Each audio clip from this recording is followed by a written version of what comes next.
बंधु माने आजिर एही कार्यक्रम को आपण मानकु स्वागत।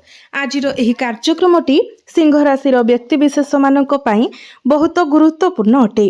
कारण आपणकर निद हजिबाकु जाउछि। आगामी 7 दिन मध्यरे आपणक जीवन रे 4टी बड़ घटना घटिबाकु जाउछि। एहाको आपण मजा बोली भाबंतु नाही।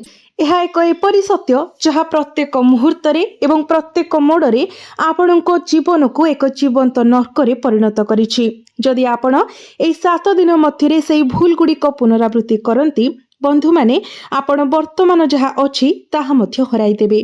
कारण आगामी सप्ताह आपण एपरी परिस्थितिर सम्मुखीन हेबे जहाँ आपण को संपूर्ण असहाय अनुभव कराइब, जेपरी किछि भी आपणकर नियंत्रण रे नाही एवं सबु किछि शेष हेबाको जाउछि। तथापि मने रखंतु जेतेबेले ब्रह्मांड आपण को एक उपहार देबाकू जाउथाय एहा प्रायतः एही प्रकारर चैलेंजिंग परिस्थिति सहित एहा पूर्वरु आसी थाए। ब्रह्मांडर आम जीवन को नकारात्मकता को सफा करिवार निजस्व एक अनन्य उपाय अछि एवं तेणु यह सेही मुहूर्त आपणकर जीवनर एक संपूर्ण नूतन अध्याय आरंभ होबाकू जाउछि। एही सप्ताह रे आपण अनेक गुरुत्वपूर्ण चैलेंजर सम्मुखीन हेबे, किंतु आपण डरी जिबा उचित नुहे। मु एठारे आपणको कहिबाकू जाउछि जे आपणको कोन करिबाकू पड़िबो एवं कोन सब एडाइबाकू पड़िबो। बंधु माने जदि आपणक जीवन रे समस्यार गोटे निरंतर उत्स लागि रहिछि ताहा हेउछि एकाकिता एवं विश्वासघातकता। विशेष करी जंत्रणादायक वास्तवता जे आपण जो लोकंको उपरे विश्वास करंती से माने प्रायतः सबुठारु बड़ प्रतारक होई जांती। तथापि गोटे कथा मने रखंतु, आपणकर सबुठारु बड़ शक्ति हेउछि विपरीत भावरे आपणकर सबुठारु बड़ दुर्बलता। आपणकर सबुठारु बड़ संपत्ति हेउछि आपणकर पवित्र एवं सरल हृदय। विपरीत भावरे आपणकर सबुठारु बड़ दुर्बलता हेउछि अन्य मानक उपरे आखि बुझी विश्वास करिबा। आपणको आपणकर प्रकृतिर एही दुईटी दिग उपरे नियंत्रण हासिल करबाको पड़िबो। कारण जदि एई 7 दिन मध्यरे आपण काहा उपरे अंध भली विश्वास करंती तेबे आपण कटु निराशार सम्मुखीन हेबे। मने रखंतु एही समय मध्यरे आपणकर प्राथमिकता हेउछि प्रथमे निज विषय चिंता करिबा। एपरि जणे व्यक्ति जे अन्य मानकर आवश्यकता एवं भावना को निज पूर्वरे रखे। बंधु माने आपण माने सब बेले अन्य मानक विषय भावंती जे अन्य माने मो विषय कौन कहिबे एवं मोर कथा किंबा मोर कार्य काहाको आघात देइछि कि एपरि चिंता आपणक मनरे सर्वदा रही थाए। आपण अन्य मानक विषय चिंता करिबारे ही बहुत समय बिताइछंती। तथापि सत्य हेउछि जदिओ आपण प्रकृत रे आपणकर हृदयरु सेमानकर मंगल चाहती निजर हृदय चिरी सेमानकर पाद तले रखि दियंती तो अधिकांश लोक एथिरे भी संपूर्ण उदासीन रहिबे। एही वास्तवता को दृढ़ भावरे मने रख। आपण केबे भी समस्त को संतुष्ट करि पारिबे नाही। तेणु ए सबु एबे ठारु बंद करंतु। एही 7 दिन मध्यरे मने रखंतु जे आपण काहा उपरे अंध भली विश्वास करिबा उचित नुहे। आपण किछि उत्कृष्ट सुजोगर सम्मुखीन हेबे। आपण टंका रोजगार करिबा एवं आपणकर व्यवसाय को विस्तार करिबार प्रचुर सुजोग पाइबे। आपण चाकरी रे क्यारियर उन्नति पाई मध्य गुरुत्वपूर्ण सुजोग पाइबे। एभली किछि परिस्थिति सृष्टि हेबो जहाँ आपणको प्राय अविश्वास रे अनुभव कराइबो जे जहाँ घटुछि ताहा निश्चित भाबरे एक चमत्कार। तथापि सतर्क रुहंतु। एही समय मध्यरे आपण राहुंको द्वारा प्रदत्त भ्रम विरुद्ध रे निजको रक्षा करिबा उचित। मने रखंतु केतु हेउछंती आपणकर लग्न रे गोचर करूछंती। तो सिंह राशिर व्यक्तिविशेष मानक पई गोटे कथा निश्चित, जेतेबेले आपण काहा उपरे विश्वास करूछंती आपण निश्चित भाबरे सेमानक सहित विश्वासघातकतार सम्मुखीन हेबे। सिंह राशिर व्यक्तिविशेष माने अन्य मानक अपेक्षा निज जीवन यापन करबाको अधिक पसंद करंती। पिला दिनरु आपण दायित्व ग्रहण करिछंती। खेल एवं अवसर पाई वर्ष गुड़िक मध्यरे मध्य आपण आपणक घर एवं परिवारर भार निज उपरे नेइछंती। आपणकर जीवन आगको बढ़िबा सहित एही दायित्व गुड़िक केवल वृद्धि पाइबारे लागिछि। आपण निजको प्राथमिकता देबा पाई समय बहुत कम पांती। आपण क्वचित निजर खुशीर इच्छा पूर्ण करंती। आपण सर्वदा आपणकर प्रियजन, आपणकर परिवार, आपणकर जीवन साथी एवं आपणक पिलामानक व्यापार रे फसी रही थांती। ଏବଂ ଆପଣ ନିଜ ପାଇଁ କିଛି କରିବାକୁ ବହୁତ କମ୍ ସମୟ ପାଆନ୍ତି। ଆପଣ ଜୀବନରେ ସଫଳତାର ବହୁତ ଉଚ୍ଚରେ ଥାନ୍ତି, ତଥାପି ଆପଣ ଆପଣଙ୍କ ଘର ଏବଂ ପରିବାରର ଚାହିଦା ଦ୍ୱାରା ଗ୍ରାସିତ ହୋଇ ରହିଯାନ୍ତି। ସିଂହ ରାଶିର ବ୍ୟକ୍ତିବିଶେଷମାନେ ଆପଣ ଯାହା କରିବାକୁ ମନ ସ୍ଥିର କରିଛନ୍ତି ତାହା ସହଜରେ ହାସଲ କରିବାର ସହଜ କ୍ଷମତା ଆପଣଙ୍କ ପାଖରେ ଅଛି। ତଥାପି ଏହି ସମ୍ଭାବନା ପ୍ରାୟତଃ ଅପୂର୍ଣ୍ଣ ରହିଥାଏ, କାରଣ ଆପଣ ଆପଣଙ୍କର ନିକଟତମ ଲୋକଙ୍କ ଜୀବନରେ ଅତ୍ୟଧିକ ଗଭୀର ଭାବରେ ଫସିଯାଆନ୍ତି। ଏହି 7 ଦିନ ମଧ୍ୟରେ ଆପଣଙ୍କର ସର୍ବୋଚ୍ଚ ପ୍ରାଥମିକତା ହେବା ଉଚିତ ଅନ୍ୟ କାହା କଥା ନ ଶୁଣିବି ନିଜ କାର୍ଯ୍ୟରେ ମନ ଦେବା। କେହି ଯାହା କୁହେ ତାହା ଉପରେ ଭାର ନ ପକାନ୍ତୁ। ଏହାକୁ ଗୋଟିଏ କାନରେ ପୁରାଇ ଅନ୍ୟ କାନରେ ବାହାର କରିଦିଅନ୍ତୁ। ଏହି 7 ଦିନ ମଧ୍ୟରେ ଆପଣଙ୍କୁ କିଛି ବଡ଼ ସୁଯୋଗ ମିଳିବାକୁ ଯାଉଛି। ତେଣୁ ଆପଣଙ୍କର ଧ୍ୟାନ ସମ୍ପୂର୍ଣ୍ଣ ଭାବରେ ଆପଣଙ୍କର କାର୍ଯ୍ୟ, ଆପଣଙ୍କର ବ୍ୟବସାୟ ଉପରେ ରହିବା ଉଚିତ। ରାହୁ ଏହି ସମୟ ମଧ୍ୟରେ ଅପେକ୍ଷା କରି ବସିଛି ଆପଣଙ୍କୁ ଭୁଲ ବାଟରେ ନେଇଯିବା ପାଇଁ। କେତୁ ମଧ୍ୟ ଆପଣଙ୍କୁ ବିଚଳିତ କରିବାକୁ ଚେଷ୍ଟା କରିବ। ବାସ୍ତବତାରେ କେତୁ ଆପଣଙ୍କ ବିଚାରକୁ ଅନ୍ଧ କରିବାର ଶକ୍ତି ରଖିଛି। ଆପଣ ପ୍ରକୃତରେ କ'ଣ ଠିକ୍ ତାହା ବୁଝିପାରିବେ ନାହିଁ, ଯେତେବେଳେ କ'ଣ ଭୁଲ ତାହା ଆପଣଙ୍କ ଆଖି ଆଗରେ ସ୍ପଷ୍ଟ ଭାବରେ ଦେଖାଯାଉଛି। ତେଣୁ ବନ୍ଧୁମାନେ ଅତ୍ୟନ୍ତ ସତର୍କତା ଅବଲମ୍ବନ କରନ୍ତୁ। ଯଦି ଆପଣ କୌଣସି ନିବେଶ କରିବାକୁ ଚିନ୍ତା କରୁଛନ୍ତି ତେବେ ଟିକେ ରହିଯାଆନ୍ତୁ, ପ୍ରତିଫଳିତ କରନ୍ତୁ ଏବଂ ଆପଣଙ୍କର ଟଙ୍କା ଇନଭେଷ୍ଟ କରିବା ପୂର୍ବରୁ ପରିସ୍ଥିତିକୁ ସମ୍ପୂର୍ଣ୍ଣ ବିଶ୍ଳେଷଣ କରନ୍ତୁ। ଏହା ବ୍ୟତୀତ ଆପଣଙ୍କର ବୈବାହିକ ଜୀବନରେ ଗୁରୁତ୍ୱପୂର୍ଣ୍ଣ ପାର୍ଥକ୍ୟ ଦେଖାଯାଉଛି। ରାହୁ ବହୁତ ଅସ୍ଥିରତା ସୃଷ୍ଟି କରୁଛି। ଆପଣ ଆପଣଙ୍କର ଜୀବନସାଥୀଙ୍କ ଆଚରଣରେ ସ୍ପଷ୍ଟ ପରିବର୍ତ୍ତନ ମଧ୍ୟ ଦେଖିପାରନ୍ତି। ବର୍ତ୍ତମାନ ଆପଣଙ୍କର ଜୀବନସାଥୀ ଆପଣଙ୍କୁ ସମ୍ପୂର୍ଣ୍ଣ ଭାବରେ ବୁଝିପାରୁନାହାନ୍ତି। ଏହା ସହିତ ଆପଣଙ୍କ ଜୀବନସାଥୀ କିଛି ଛୋଟ ସ୍ୱାସ୍ଥ୍ୟ ସମସ୍ୟାର ସମ୍ମୁଖୀନ ହୋଇପାରନ୍ତି। ଆପଣଙ୍କ ଭାଗ୍ୟର ସୂଚକ ହେଉଛି ନବମ ଭାବ, ଯେଉଁଠାରେ ବର୍ତ୍ତମାନ ସୂର୍ଯ୍ୟ ଏବଂ ବୁଧାଦିତ୍ୟ ରାଜଯୋଗର ନିର୍ମାଣ କରୁଛନ୍ତି ଏବଂ ଆପଣଙ୍କ ଭାଗ୍ୟରେ ଉନ୍ନତି ଆଣୁଛନ୍ତି। ତେବେ ବି ଏହି ସମୟରେ ଆପଣଙ୍କୁ ସଚେତନ ରହିବାକୁ ପଡ଼ିବ, କାରଣ ଆପଣଙ୍କର ଅହଙ୍କାର କିମ୍ବା ଆତ୍ମମହତ୍ତ୍ୱ ଭାବନା ସାମାନ୍ୟ ବୃଦ୍ଧି ପାଇବାର ସମ୍ଭାବନା ଅଛି। ତେଣୁ ଏହାକୁ ନିୟନ୍ତ୍ରଣରେ ରଖିବାକୁ ଚେଷ୍ଟା କରନ୍ତୁ। ଯଦି ଆପଣ ଆପଣଙ୍କର କୁଣ୍ଡଳୀରେ ଗ୍ରହମାନଙ୍କର ସ୍ଥିତି ଭଲ ଦେଖୁଛନ୍ତି ତ ଭାଗ୍ୟ ଆପଣଙ୍କୁ ସମ୍ପୂର୍ଣ୍ଣ ରୂପରେ ସାଥ ଦେବ, ନଚେତ୍ ଏବେ ବି କିଛିଟା ଛୋଟ ମୋଟ ସମସ୍ୟା ଆପଣଙ୍କୁ ଦେଖାଦେଇପାରେ। ବନ୍ଧୁମାନେ ଦୟାକରି ମନେ ରଖନ୍ତୁ, ଏହି ସମୟ ମଧ୍ୟରେ ଆପଣଙ୍କୁ ଆର୍ଥିକ ବିଷୟଗୁଡ଼ିକ ବିଷୟରେ ଏକ ନିର୍ଦ୍ଦିଷ୍ଟ ପରିମାଣର ଗୋପନୀୟତା ବଜାୟ ରଖିବାକୁ ପଡ଼ିବ। ଅନ୍ୟ ଶବ୍ଦରେ ଆର୍ଥିକ ବ୍ୟାପାର ବିଷୟରେ ଯଥାସମ୍ଭବ ଗୋପନୀୟ ରହିବାକୁ ଚେଷ୍ଟା କରନ୍ତୁ।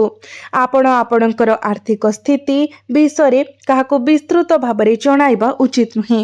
ଆପଣ ଏପରି ଜଣେ ବ୍ୟକ୍ତି, ଯଦି ଜଣେ ଶତ୍ରୁ ବି ଆପଣଙ୍କ ପାଖକୁ ଆସି କିଛି ମିଠା କଥା କହେ ତେବେ ଆପଣ ଜୀବନର ପ୍ରତ୍ୟେକ ବିବରଣୀ ସେମାନଙ୍କୁ ପ୍ରକାଶ କରିଦିଅନ୍ତି।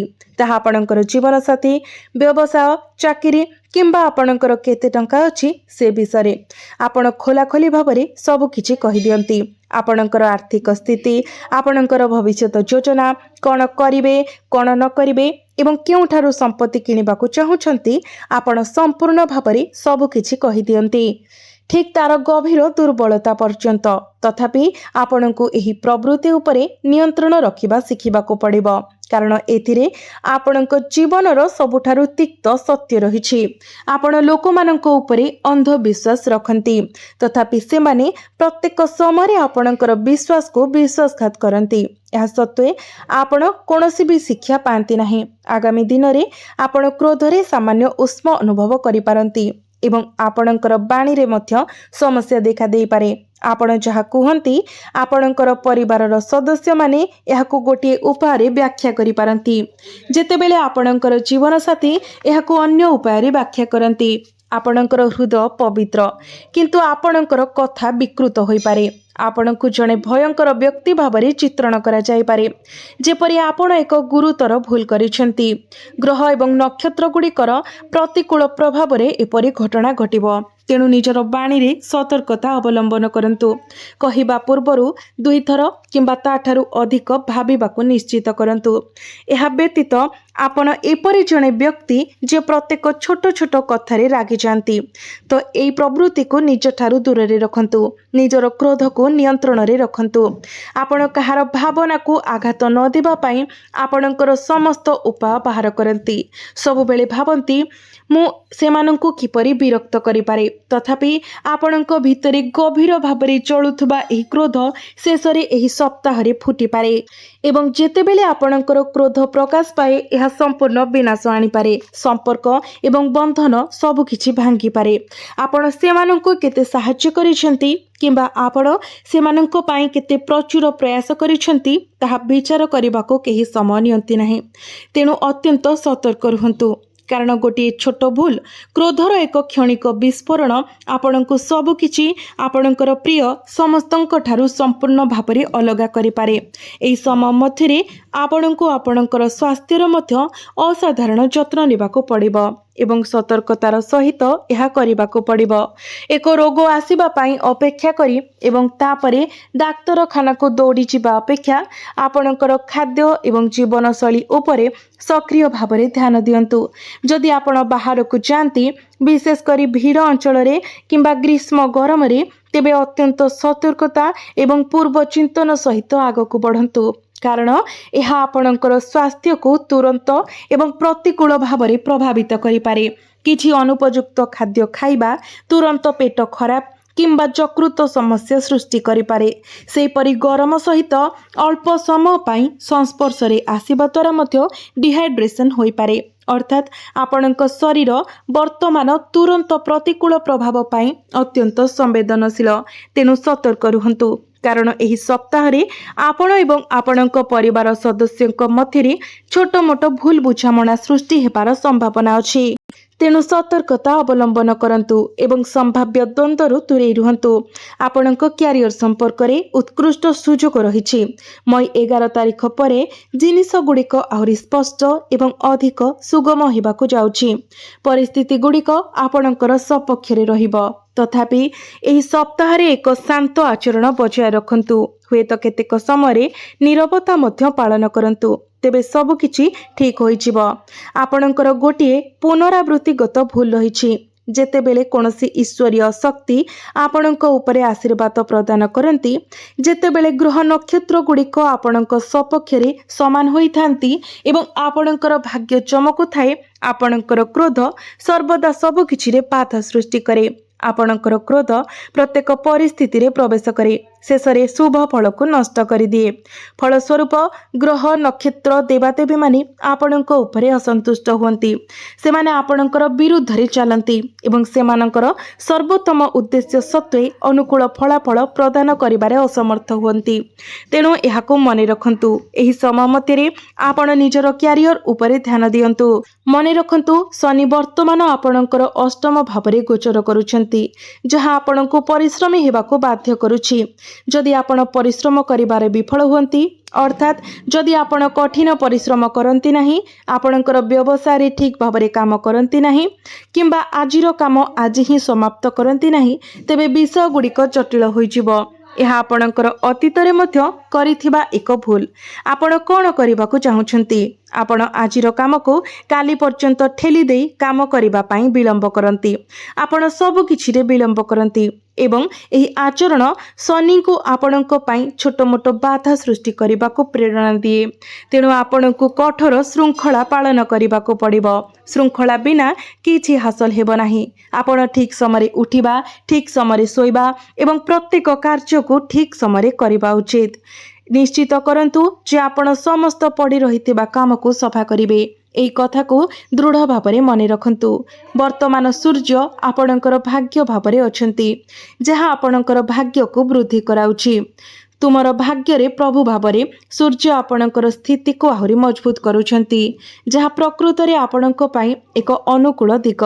शेषरे एई समय मध्यरे कहा उपरे अंधविश्वास करंतु नाही। निजर व्यक्तिगत विषय किंबा गुप्त कथा काहाकू कुहंतु नाही एवं केवल निजर भविष्यत, निजर क्यारियर, निजर काम उपरे ही ध्यान दियंतु। तेबे बंधु माने एबे आसंतु जानिबा किछि प्रतिकार विषय जो प्रतिकार गुड़िक करबा द्वारा जहाँ सबु अशुभत्व होउची से गुड़िक खंडन करि हेबो एवं शुभत्व को वृद्धि करि हेबो। तो सेथिपाई आपण घर द्वार रे सोरिष तेलर एक दीप जालंतु एवं सेथिरे 2टी लवंग पकाई दियंतु। माने रखंतु लवंग गुड़िक संपूर्ण भाबरे भलो हेबा दरकार, जेमिति कोनोसी स्थानरु भांगी न जाय थाए सेथि प्रति ध्यान देबे।